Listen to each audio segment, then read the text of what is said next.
15 ऑगस्टच्या दिवशी ना साहेब घरीच होते. मग म्हटले, साहेब चला मळ्याला फिरून येऊया. मग आम्ही सगळे मी शिव गेलो मळ्याला फिरायला. तुम्हाला मी थोडक्यात दाखवते आमचा मळा कसा आहे बघा. ही आहे बघा आमची पोल्ट्री. आता सध्याला याच्यात पक्षी नाही आहेत, पण थोड्या दिवसांना आम्ही भरणार आहे, 10-15 दिवस लागतील. आणि ही आहे बघा आमची मका. खूप छान आहे, पाऊस असल्यामुळं सगळं पीक खूप छान आलं आहे. आणि इथं मी पेरूचं पण झाड लावले बघा छोटंसं.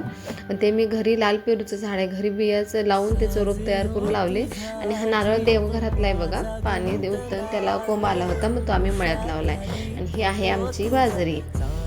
एवढं भारी वातावरण झालं होतं ना पावसामुळं, तिथून घरी यायचं पण मन होत नव्हतं. आणि केळीची झाडं पण आहेत, आता लागलीत केळी छोट्या छोट्या अशा आहेत. मग मळ्यातून आम्ही घेवडा घेऊन आलो होतो बघा. आणि शिवची मला सगळ्या कामात खूप मत असते. शिवशिवाय माझं कोणतं कामच होत नाही. मी नीट करायला बसल्यावर आपण पण येऊन बसलाय. आणि हातानं राहू द्या, तोंडानं पण त्याचं मला नीट करून द्यायचं चालू आहे बघा. शेंगा आमच्या मळ्यातल्या आहे, एकच झाड होतं, त्याच्यात थोड्याशा निघलेले शेंगा, मग घेऊन आलो घरी.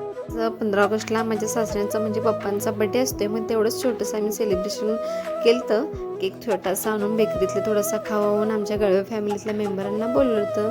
ही आहे आमची गळवे फॅमिली. तर कसा वाटला व्हिडिओ नक्की सांगा.